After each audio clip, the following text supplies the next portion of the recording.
your kind of company.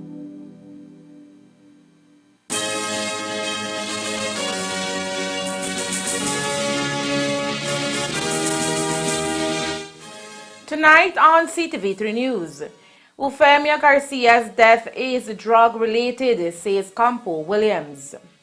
New laboratory services inaugurated at National Forensic Science Service. And consumer prices up 6.7% in December 2022. Food and fuel most affected. These are some of the stories we have for you tonight in our newscast for Thursday, January 26, 2023.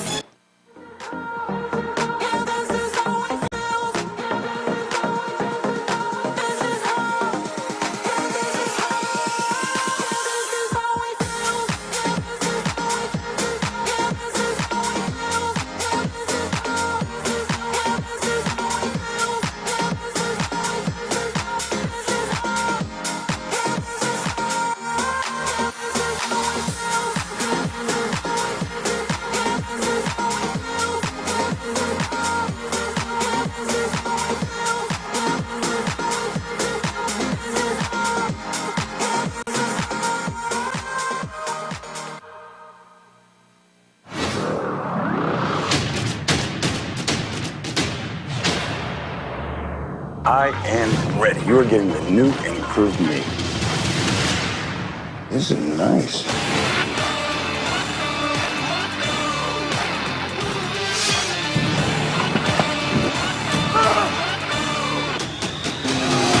I think what really impressed him was the fact that I didn't turn into a monster. Bring on the heat!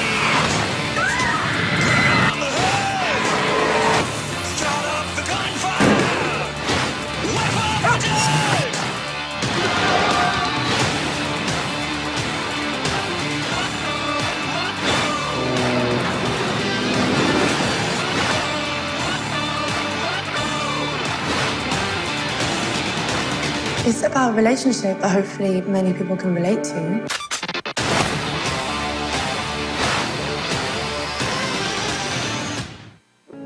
Enjoy your favorite HBO original series and movies with Centaur, your kind of company.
Good evening with your news, also simulcast on Face FM 106.7. I am Joanna Rodriguez.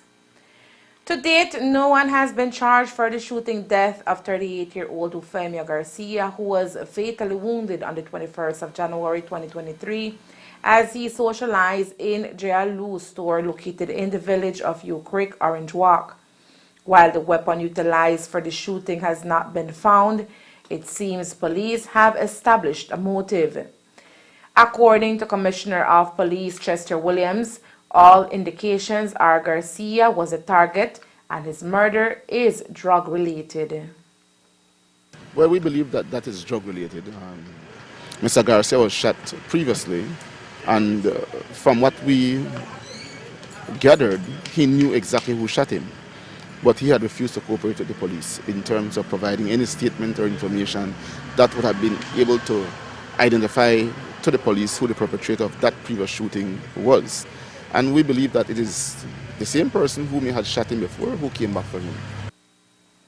The former cop, along with 28-year-old Brandon Garcia, 24-year-old Alder Valencia, and Pedro Garcia, were socializing in front of the store when two men wearing masks traveling on motorcycles sped past the store, and as they did so, fired a hail of bullets at a group of four.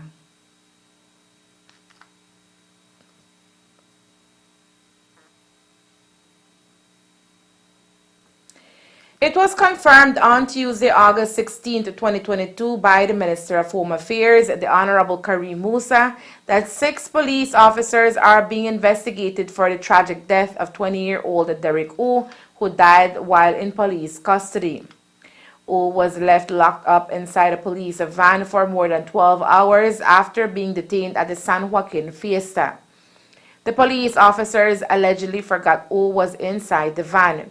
He was found dead inside the vehicle on Sunday afternoon, August 14, 2022. Soon after, the police department pledged to stop utilizing the police van to transport prisoners unless it is refurbished to reflect standard human rights. Here is an update on that issue. Well, I can say that the prison vans we have are one of the most safest means of transporting prisoners worldwide. Those vans are not unique to Belize. Even in the US and other first world countries, it is those type of transport that they use to ferry prisoners. But we do understand the concerns of Belizeans following the death of Derek O. And even though Derek O's death was not attributed to the van, it was attributed more to human error, negligence on the part of the police officers who had control of the van. And with that said, myself, the minister, and the CEO, we are in discussion to see how we can replace the vans. But at this time, our next option is to transport the prisoners in the back of a pickup, which I don't think is safe. It is more riskier than the van itself. What we are going to do, we will have to approach the Ministry of Finance to see if they will be able to purchase for us some new vans that we can customize. I can say that we have, through the Ministry of Finance, purchased one such van for a prosecution branch here in Belize City to transport prisoners from Belize City to Hattieville Prison. But we need to get one for the south, one for the west, and one for the north. It is going to take some time considering the financial constraint that the government do have. And as much as we have purchased that one van for Belize City, to make it conducive to transport prisoners, we are being charged $18,000 to convert it. That is to put the mesh wires and to put the separator between the driver and the prisoners, because we have to customize the van to make it more conducive. In the meantime, police officers are reminded to follow all protocols in place when transporting prisoners in the existing vans available. New vans will be acquired to transport prisoners, one for each region, and will come in due time considering the existing cost constraints. The police department has received instructions to only use the existing vans when transporting prisoners from the police station to prison and must not be used as a holding cell in any event. Histopathology and toxicology services at the National Forensic Science Service got an upgrade in technical and infrastructure capacities today. It is a highly anticipated move that became a reality with the support of the European Union, one that comes at a time when transnational crime is on an ever-rising wave across the region. A common trend across the region is the scourge of violence due to narco trafficking, transnational organized crime, and gang warfare. As many of you are now aware, the government of Belize has of late been employing a multi-sectoral approach in responding to the endemic problem of urban gangs who feed off the disillusionment of vulnerable youth and trap them in a life of crime fueled by the proceeds of drug trafficking. To do this, we rely on the generous partnerships with our bilateral and multilateral counterparts who are committed to supporting peace, justice, and strong institutions in this region under Sustainable Development Goal 16. Our current medico-legal debt investigation system is undergoing various initiatives to enhance the ways by which reportable medical legal debts are investigated by our authorities.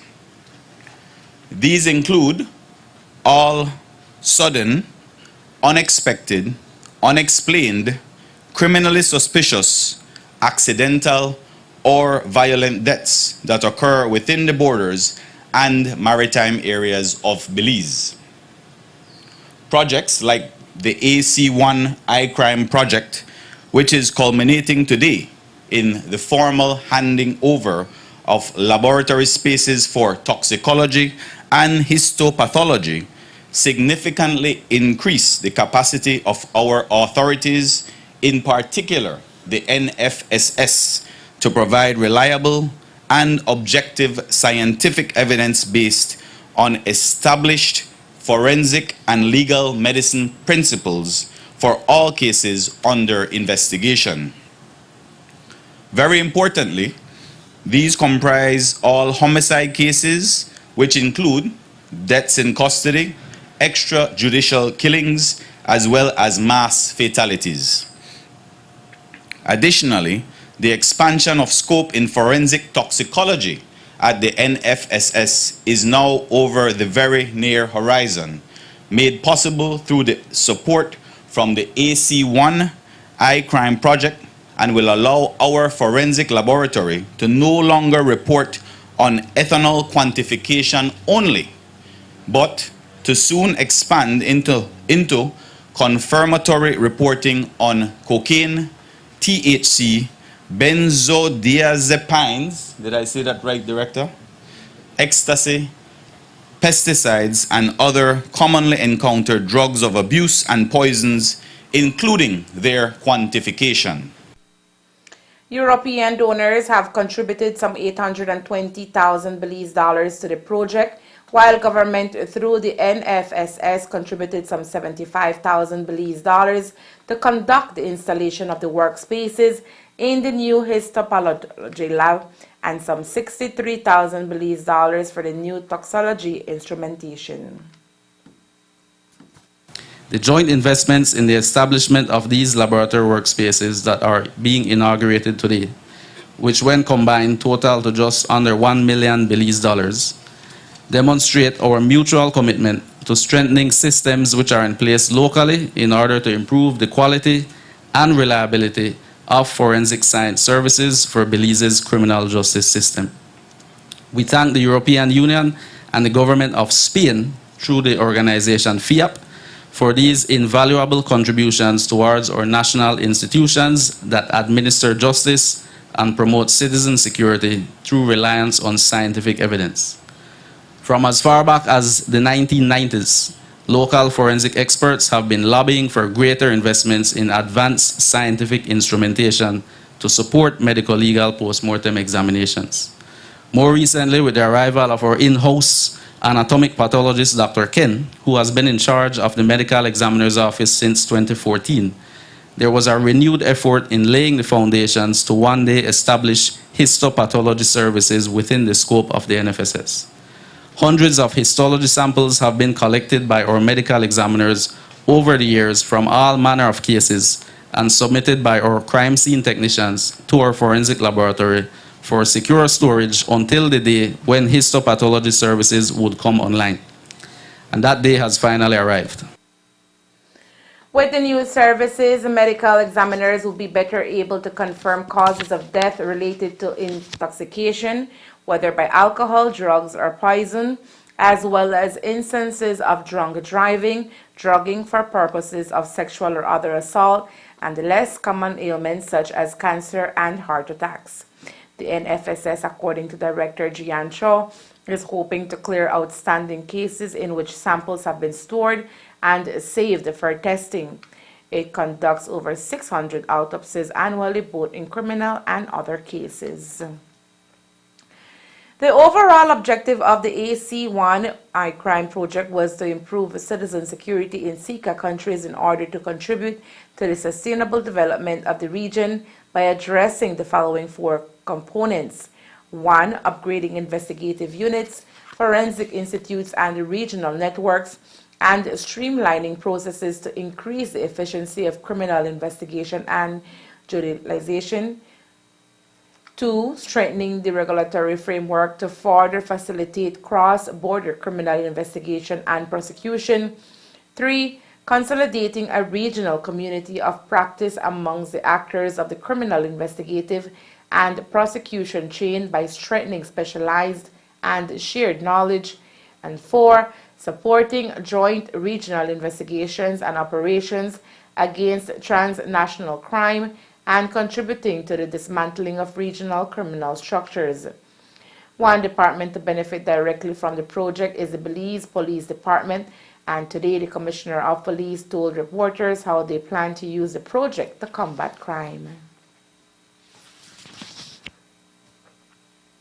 There are certain things that are required by the medical examiner when it comes to conducting post-mortem examination or medical examination.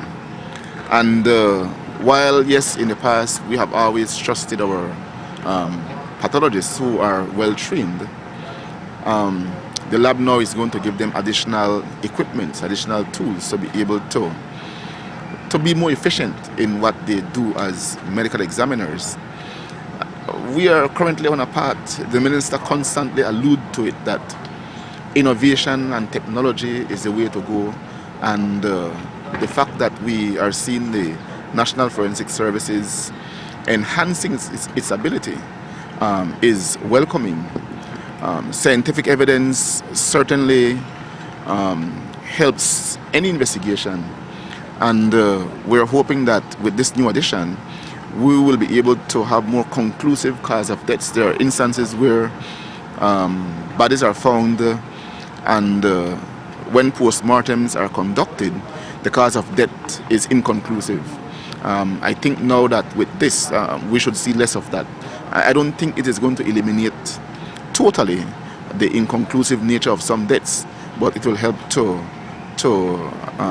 minimize those inconclusive causes of deaths. So I from the police department, we welcome it. We congratulate our sister agent, the National Forensic Services, for this new addition. And again, we thank the European Union for the contribution. The histopathology and toxicology lab will be put to use immediately. Coming up next, the cancer patient Marlon Sutherland is back at home. We speak to him about his road to recovery. Stay tuned. ¡Es hoy! ¡Por fin es hoy! A rodar. ¡Sí, señor! ¡Esto va a estar bueno!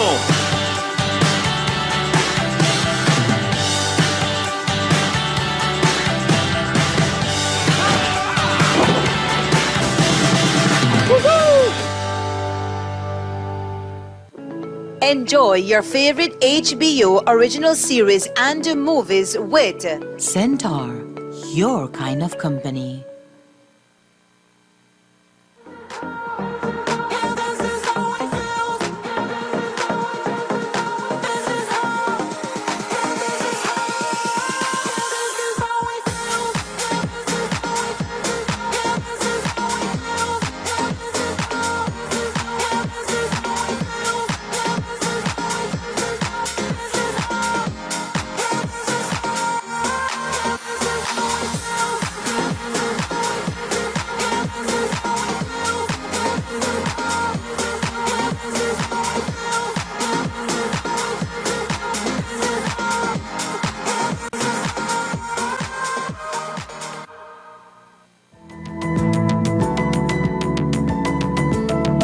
Smart introduces Real Unlimited Postpaid Plans, providing customers with unlimited talk, unlimited text, and unlimited data. Now that's a real great deal. With Smart Plus, Share 1 and 2, and Enterprise 1 and 2 plans, you can talk as much as you want, text as much as you want, and for the first time ever in Belize, you can enjoy unlimited data with your postpaid plan. So come in and sign up for an unlimited postpaid plan and enjoy limitless possibilities. In addition, other plans such as the Flex Junior, Choice, and Select have been boosted with a lot more talk, text, and data, providing you with the best value for your budget. Be unlimited with Smart. It's time to power your dollar with Smart. Data from the Statistical Institute of Belize's most recent monthly Consumer Price Index (CPI) survey indicates that for the month of December 2022, the all-item CPI stood at 112.8, an increase from 105.7 recorded in December 2021. This indicates that the country experienced an overall national inflation rate of 6.7% on the cost of goods and services regularly purchased by Belizean households. The category of food and non-alcoholic beverages was the main driver of this increase, accounting for more than one-half of the national inflation rate for the month, as the food prices continued to rise at an accelerating rate. This was followed by transport, which was responsible for just another one-third of the inflation recorded for the month of December, with fuel prices remaining higher than they were in the same period in 2021. Prices for food and non-alcoholic beverages saw an increase of 13.8% for the month of December 2022, the highest on record for this category in 14 years as a result of the continued steep rise in food prices. The food subcategory alone had an inflation rate of 16% for the month, with considerably higher prices being seen across almost all basic food items. Prices for fresh vegetables were up by 27%.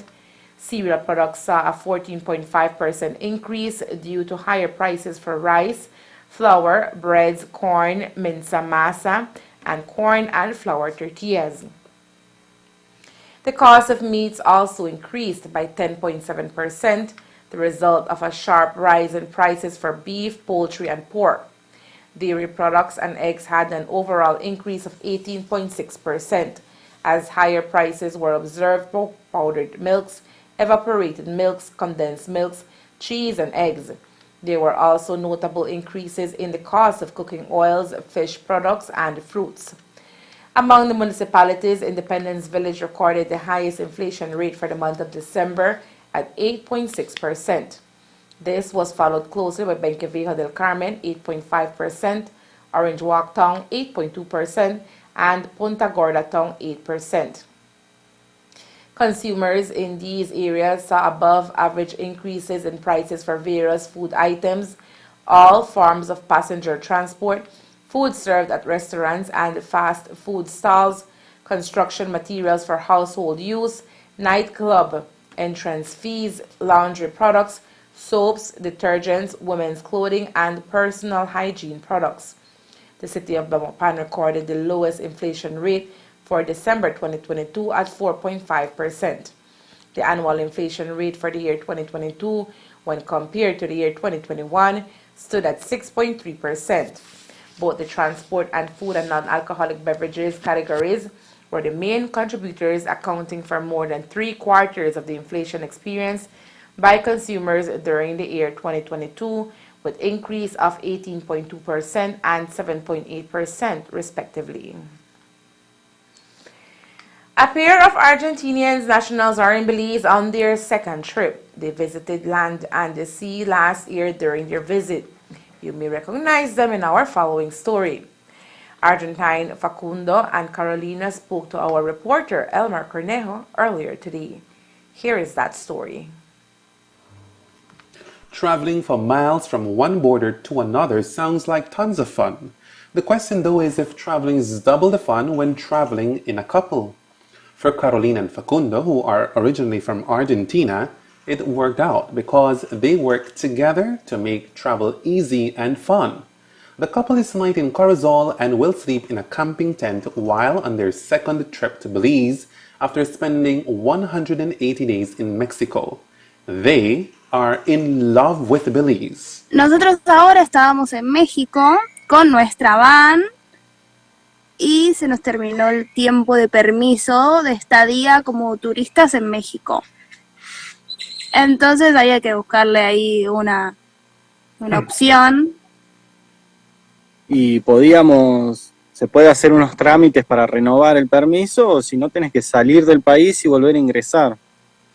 Y entonces dijimos, bueno, ya que no estábamos cerca porque estábamos en Baja California, que es al norte de México, pero dijimos, bueno, volvamos a Belice a visitar, que ya pasó como 7, 8 meses que estuvimos. Que ya extrañábamos. Y volvamos a visitar a la gente de acá. Dejamos nuestra van allá en Baja California, volamos a Cancún y de Cancún vinimos a pie para acá y acabamos de entrar por Corozal ayer a la tarde.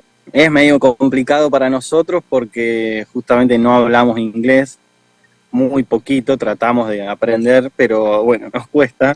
No, pero acá la gente es genial, se hace entender. Eso es lo que nos gusta de Belice, que no importa nada, o sea, y que todo el mundo igual quiere conocernos y compartir un rato con nosotros. Y por más que no hablemos el mismo idioma, elegimos estar acá por segunda vez. On April 15, 2018, the couple decided that travel was to be their way of living and set off on their first journey under the name Almas Combinadas. Every day is a fun mission for the couple who say life does not need to be complicated. Y es medio un juego de palabras porque nuestra camioneta en Argentina se llama Combi, se escribe con K allá en Sudamérica, y entonces fue como una fusión de los tres, porque bueno, nosotros vivimos en la Combi viajando, salimos hace casi 5 años desde Argentina, y siempre viajamos con la Combi, vivimos dentro de la Combi. Esta es la primera vez que dejamos la Combi y salimos a viajar así, que esto es una nueva experiencia para nosotros, estar con solo nuestras mochilitas, una tienda, y vamos caminando, haciendo así que si nos ven por ahí, que nos si nos dan un aventón, nos sirve mucho. Nos dieron un mes para estar en el país, queremos pasar, hay puntos que sí queremos pasar a visitar, obviamente, a gente que ya hemos estado. La idea es ir como para Plasencia también, estar ahí, nos gustó mucho Plasencia, nos recibieron muy bien, hay un day center que nos está esperando para compartir ahí en Plasencia. La Combi, tenemos todo lo necesario de una casa para poder vivir, pero en un tamaño muy reducido. La camioneta la armamos para poder vivir dentro sin tener que depender de nada. Ahí tenemos luz, tenemos agua, tenemos nuestro baño con duchita, electricidad con paneles solares, todo. And while for many visitors to Belize, processing paperwork for visitation may seem tedious, for Carolina and Facundo, who don't speak English, it was a smooth ride at the immigration checkpoint. Up to date, the Argentine lovers have stamped through 16 countries in the Americas. La verdad que es súper bien acá en Belice. De este lado, perfecto. Muy amables, como todo el país, o sea, la verdad que trataban de ayudarnos, porque teníamos que llenar un formulario, papel, y estaba en inglés, y nosotros ya veían nuestra cara y decía, bueno, ayudémoslo. No, la gente de migración muy bien, sí, nos ayudaron. Hacen su trabajo, claro, y preguntan las cosas que tienen que preguntar, pero de este lado, sí, perfecto. The duo has been meeting people and continue to sell small handmade art and jewelry to be able to meet their expenses as they travel and unravel into the beauty of the land of the free by the Caribbean Sea.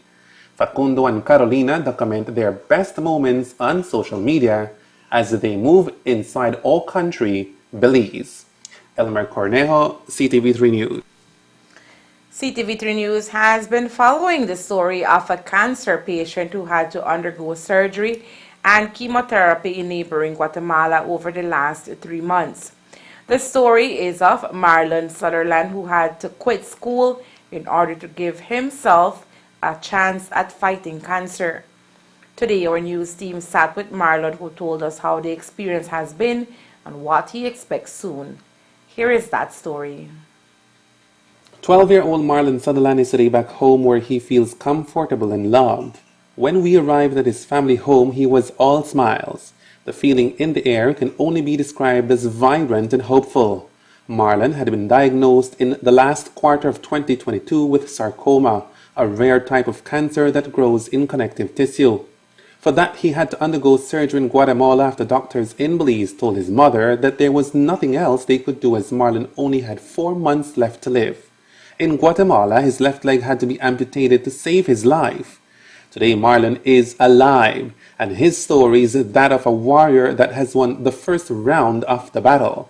The 12-year-old says he must go back to Guatemala for a set of surgeries to save his lungs that may be in danger. Right now I'm feeling good. Right now when I go back in Guatemala, I got 2 surgeries, one first in my lungs here, porque tengo un masita así, y como ya está acá, lo van a atacar, como ya está cerca de mi lonja, lo van a atacar, después me van a cortar y me lo van a sacar. Y cuando eso ya, después me van a poner mi resto de quimo, ya está yendo con 4, es 8. Ahorita tengo 4 que se ya está pasando. Hoy no me van a ponerlo porque cuando me ponieron mi quimo, mi sangre se baja y mi plaqueta, si tienen que ponerme sangre, y esa sangre está caro en Guatemala. Por eso, después de eso, cuando me ponen Finastrin 5 para que mi defensa sube y todo eso, si vas con fiebre te dejan ahí como 3 días y te sacan si todo está bien. Si no está bien te van a dejar ahí. Tengo 2 masitas en 2 lados, acá y acá. Tan cerca, por eso quieren atacarlo para que lo sacan. Cuando cuando ya hicieron mis 2 surgery, dice la doctora, si todo sale bien, voy a regresar en Belize como un 3 weeks. Después me subo para mi cita y me bajo otra vez así. Porque tengo que agarrar 4 quimos más, ya está yendo con 4.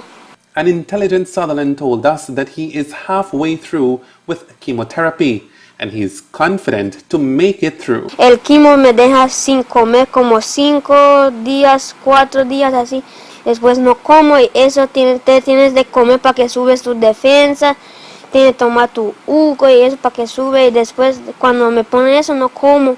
Sí, yo estoy bien ahorita, solo ese 2 surgery me está haciendo eso. Porque cuando ya me hacen eso voy a estar muy bien, dice la doctora, porque la doctora, el doctora te tratan bien, el enfermera te trata bien, solo cosas que no te buscan bien y te pinchan como 5 veces. On February 1, Marlon Sutherland and his mother will travel to Guatemala since his surgery to extract the 2 small masses detected on his right and left lung is scheduled for February 2, 2023. The surgery is expected to last for at least 3 hours. This all comes at an expense the family is hurdled to foot, and that can change with your generosity. ¿Quién va a pagar esta cirugía, estas 2 cirugías? ¿Ya tienen el dinero? No tenemos montón, solo estamos yendo a mi abuela que consiga de donde trabaja mi tío, eso se guarda mi abuela. Por eso estoy pidiendo ayudas a toda la gente ahorita que estoy así, por eso estoy pidiendo ayuda, porque el sangre es muy caro, las plaquetas también. ¿Qué les quieres decir a la gente? Si me pueden apoyar con algo, tan siquiera siquiera me pueden donar algo así, siempre está bien para mí. Por eso estoy peleando el cáncer, porque dice la doctora que soy muy fuerte y eso, por eso no estoy haciendo give up, porque yo sé que puedo hacerlo, por eso estoy con mi Diosito lindo. Y solo Él sabe que estoy pasando ahorita. Solo yo y mi mamá estoy mirando que estoy pasando ahorita. Marlon Sutherland needs financial assistance to be able to pay the surgeries and healthcare services post-surgery, pay for 4 chemotherapies pending, pay for food and place to stay during his time in the hospital, and other expenses that may arise during his cancer fight. Your donations can be transferred online to Atlantic Bank account number 212-002-4626, registered to Radwell Eric Oriana. Elmer Cornejo, CTV3 News. To contact Marlon Sutherland's family directly, you can call 653-4383. The Belize Police Department remains in mourning at the passing of Police Inspector Graciano Charo Briceño, who died on Monday. The well-known cop will be missed by many who cross paths with him. For Commissioner of Police Chester Williams, the department lost a great cop. Charo, and just to think about him brings a smile to my face. To remember the personality that he had is refreshing. A very big guy, but a humble guy. Charo was well loved by everybody who came into contact with him. And recently he was posted as the police liaison officer in the free zone and the border, so he was in charge of the border, the northern border and free zone police operations, where he did good work. And now he's gone. That another huge void is left that we have to find adequate people to fill. And the police department is going to miss Charo. He was, like I said, a big fella. But don't be fooled by the size. I saw Charo running down men and catching them, right? When he would go to training school on courses and they do PT, Charo never hide or shy away from no PT exercise. And when it is time for run, he would challenge the slim guys to running. And believe you me, he beat some of them, right? So that size never keep him back at all. You know, he's always a person who pushes. He goes the extra mile to get done what needs to be done. You know, so for me, he was a friend, he was a colleague, and I certainly will miss him, just like the other members of the department who came into contact and knew him personally. A wake for Briceño will be held on Saturday, the 28th of January at his sister's residence on Santa Lucia Street, Orange Walk. Funeral services will be held at the La Immaculada Roman Catholic Church on Sunday, the 29th of January 2023 at 1 p.m. And that's the news. We invite you to join us for another newscast on Friday, January 27th here on CTV3 and Fiesta FM 106.7. Remember that to read a text version of the news, you can visit our website at ctv3belizenews.com. You can also log on to our Facebook page for current stories at facebook.com/ctv3belizenews or our YouTube channel at CTV3 News BZ. Remember to wash your hands and remain safe. From all of us here at CTV3 News, thank you for watching and listening. Good night.